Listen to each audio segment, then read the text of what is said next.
Hey, my name is GameStash. Welcome to this new beginner tutorial series, where I'll be playing as the Ottomans and taking you through everything that happens. I recently did a quick and complete tutorial video, but playing a real game is always completely different, so the goal is to show you a real game, and I will be explaining everything as I go. If you haven't watched the quick and complete tutorial, check it out, because it will make it so much easier for you to follow along. I'll probably explain some things I've already told in that video, but that shouldn't be such of a big problem. If you have any questions, just drop them in the comments. Okay, let's get started. So let's click single player and let's pick the Ottomans. So if you're considering playing in Iron Man mode, you obviously have to check this box, but if you want to be able to earn achievements, you also have to just simply click this, and this will change your lucky nations options to historical. So now you can earn achievements. And I also recently bought rule Britannia, so that's something new for me too. So we'll have to figure that out as we go. First things first, let's pick our rivals. Let's see who is our enemy. So we have Hungary, England, Austria, and Mamluks. So if you're not entirely sure where any of these countries are, I mean, most obviously you'll probably know where Hungary, England, Austria are. So let's say you don't know where the Mamluks are. I mean, if you zoom out, you obviously see where they are. So, but let's just say you don't know. What you then can do is just click, and then just click on their flag, and it'll take you right to their country.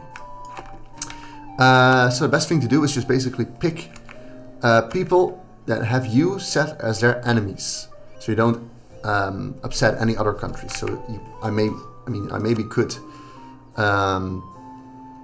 let's say I could pick Aragon, but he has not picked me as his rival, so why anger someone that I should not necessarily have to anger?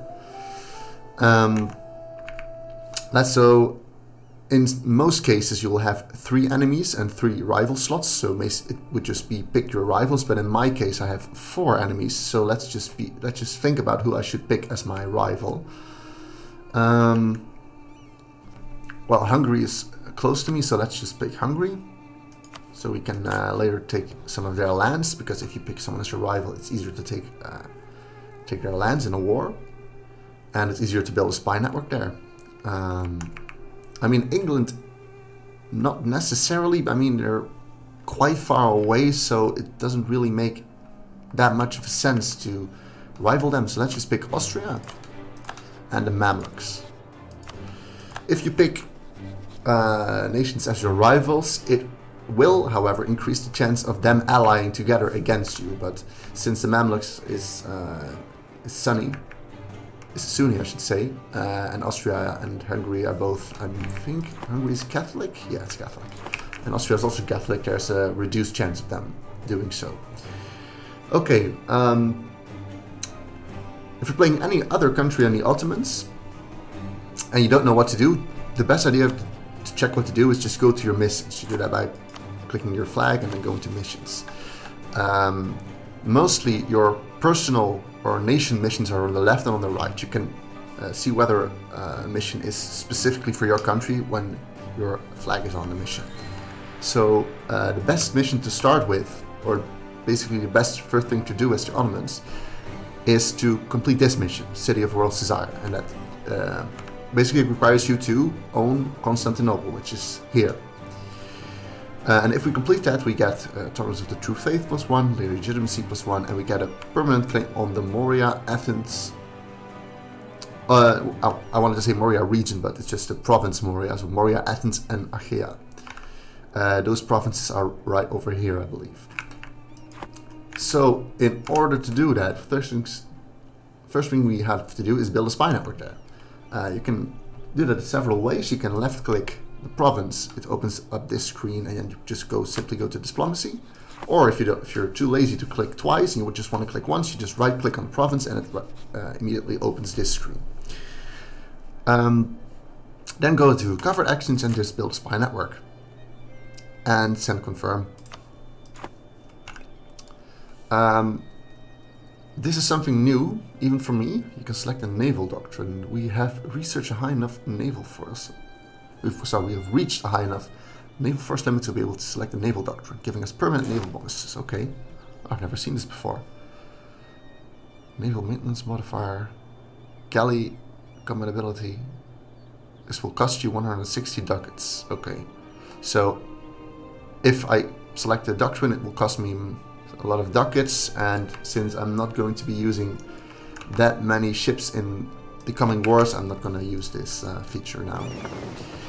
I also see that my ships are here, so you can just see, you can see that I have 8 galleys and 13 transports and 3 allied ships. So allied ships are mainly used to protect trade, which increases the income of your trade.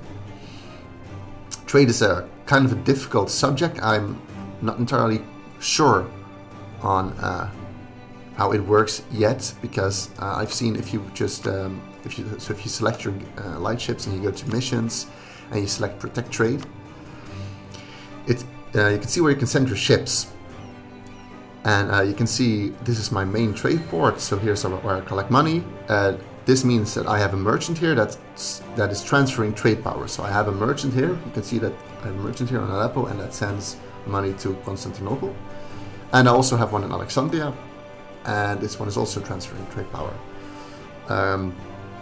So the main thing that has always confused me is that if you hover your mouse over here, it says total change will be plus 0.04, or here total change will be plus 0.15 or 0.21.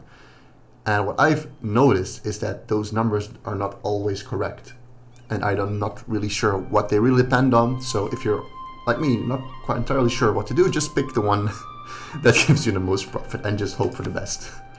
Also, problems can occur when you're entering a war with someone who also has a lot of ships, and you forgot to return to let your ships return to port. You can just simply click this button, and as it says, during a war we'll go to friendly port. Any mission will be resumed when the war ends. Okay,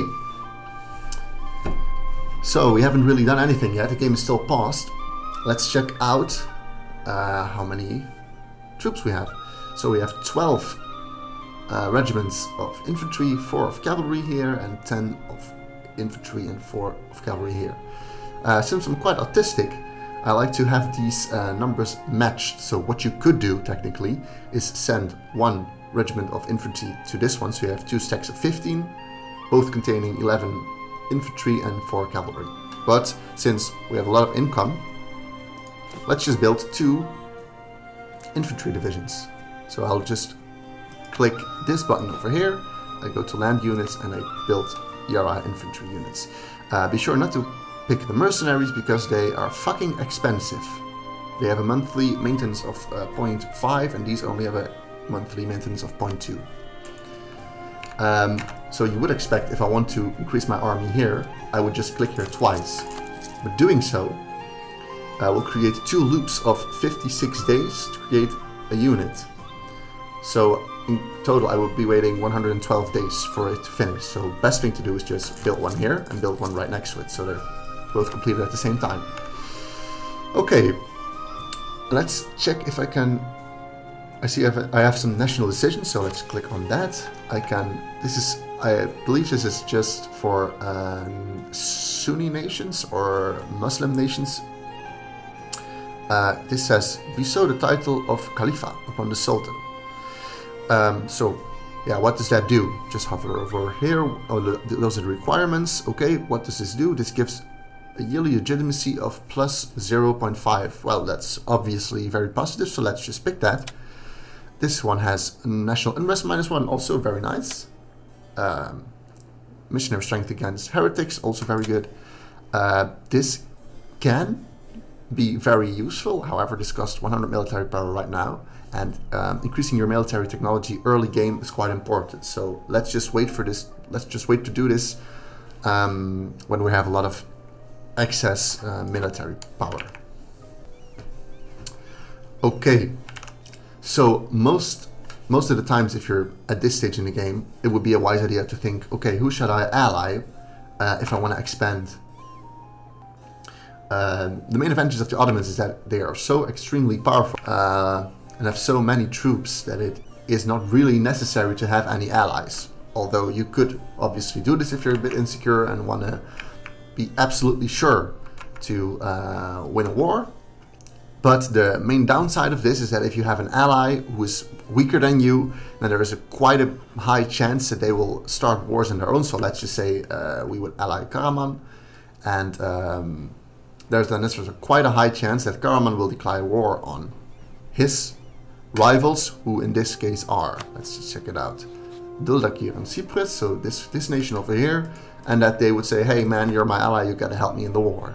And if you don't do so, then it will cost you prestige and diplomatic reputation, so it just mostly it's just a pain in the ass. So I would just recommend not getting any allies if it's not necessarily needed. So let's just increase the speed and start the game. And what I usually do after the game starts is just to check the difference in income after the first month, because it's usually so that the number you see right now, so plus 9.9, is not going to be your income in the next month. So let's just start the game and let's just wait for a while. And as you can see, it goes all the way down to 2.9, which is, it's nice. So we just got a casus belli, humiliate rival against Austria and the Mamluks. So this is something I want to point out. Let's just say hypothetically, Karaman was my rival. I would also have gotten this casus belli. And you would think, oh nice, I don't have to get a claim and I can just attack Karaman using that casus belli and just take all the lands. Well, unfortunately that's not the case with that type of casus belli. I'm gonna send a... oh, fuck. Okay, let's just wait until December 11th so I can explain what I mean. So, let's just say I wanted to use that casus belli to take a lot of lands from the Mamluks. If you pick this casus belli, which is technically a valid one, you can't take any lands. You can see that right over here. So it says the following peace options are disabled: conquest of provinces, core return, liberation of fastness, etc., etc. So basically I cannot take any lands. So why would you even use this casus belli then? Well, you can use this casus belli to increase your prestige. If you mouse over this, it says 100 aggressive expansion, but 125% prestige. So that means there's an increase of 25% prestige for every action that you do. Okay. So as we can see, our spy is increasing the spy network, and if you want to fabricate a claim, you can do that in two ways. You can right-click the country, just go here and press fabricate claim, and you can see we need at least a size 20, but this can be a bit of a pain in the ass, because if the nation is large, you will need to press this button a lot, and it will say, give you a list of the provinces you can claim, and it will be like, oh fuck, so let's say I want to take over Hungary, and it says, okay, which of all these provinces do you want to claim? You have to look, oh man, okay, so that's Themis, oh, okay, give me Themis. But there's actually an easier way to do this. Just left click the province and click this button if you have enough spy network, which I obviously do not have yet. So let's just wait. And we see we have a trade dispute. This basically means that they are refusing our merchants, and it actually reminds me that it's actually a good idea for us to do the same thing. This will increase our power production, and if we have at least 25 power projection, we can have, as you see, leaders without upkeep +1. This means I can have one more leader, and by leader we mean a military leader. So this can be a general, this can be an admiral, or a conquistador, or an explorer if you have, if you can enlist those. So that's actually kind of nice. But the most important one is if you have +50, you will monthly get one admin, diplo, and military power extra. So that's kind of nice. So let's just see how we can increase our power projection. We can enter a war. Okay, not something we can do yet. Take their provinces, not really possible at the moment. Insult or humiliate them, support rebels in their lands, or embargo their merchants. So let's go ahead and do that. Let's go to our diplomacy screen and let's press this button to go back to our own country. And let's just see our rivals. So we have Hungary. So right click Hungary and let's just embargo. Oh, we still have a truce, so we cannot do that to them. Okay, that's unfortunate. Then just go to Mamluks, which is also one of our rivals. Issue embargo. And what was our last rival? I forgot. Oh yeah, Austria. Yeah, I believe we have a truce with them. No. Okay, issue embargo. So as you can see, our power protection has increased, and we can also increase it by just sending an insult to someone, which we can do over here. Oh, we have no diplomats yet, so we have to wait until they return. Back. So we have to wait a little bit more to send an insult.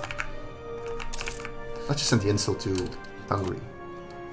So normally if you send an insult, it would say this will degrade our relations by -50, and it will increase our power production by, I believe, 5. But it doesn't say that, so I'm thinking there's something that will not increase. C.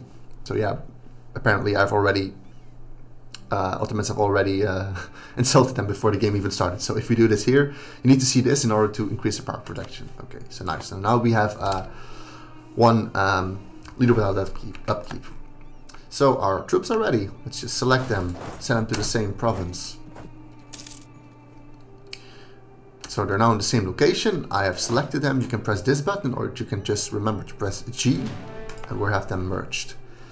And we still have plus 2.3. So this, let's just increase our army even more. However, I'm starting to reconsider this, since we have only 8,000 manpower left, and we're about to wage a war against Byzantium. So let's just wait and not do this right away. Let's just first wage the war, and do that later. So I'm positioning my army over here, because you might think, yeah, oh yeah, this is a part of Byzantium, but it has Athens as its vassal, so Athens will also join the war. And apparently he has allied Moldavia, which is over here, and I'm not quite sure how large their army is. So let's just check that out. Let's go to military and armies. Let's just sort by my name. Moldavia, 6,000, so that shouldn't be much of a problem, because their 6,000 would contribute to 14,000. I have 16,000 here and 16,000 here.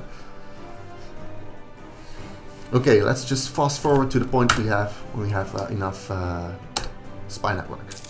Also, one thing I forgot to mention is we have to check out our court and see what our focus is. As you can see, it's automatically set to military, which can be nice, of course, but since we're quite balanced out in some sense, I will just click this one and it will level those out. Be careful that you do not misclick, because if you misclick, you can only change it for the next 20 years. And also, since we have some extra money, we can hire some advisors, because we're not going to increase our army just yet. So let's just pick a diplo advisor, because our diplo points are the lowest of all. The increase in diplo is the lowest of all. And since it would be quite nice to have a little bit faster construction of the spy network, let's just get this guy. So we now see that our income is only plus 1.36. So we now have enough to claim. So let's just fabricate a claim. Nice. It shows up that we have uncontested claims that will expire. So you would think, okay, I got the claim, now I can declare war. But there's this thing in the game where you have to wait. I think it's just until the end of the month, or a day or so. You see, it's just a day. And then we get the Conquest Casus Belli. So now we can use the Conquest Casus Belli. You can check whether you have a Casus Belli right over here. Click it, take Constantinople. Their allies that will join are Athens and Moldavia. But that shouldn't be anything of a problem. Let's just declare war. And I think we'll wage this war in the next episode. Thank you very much for watching. Please leave a like if you enjoyed. If you have any comments, please leave them in the comment section below. And I'll see you next time.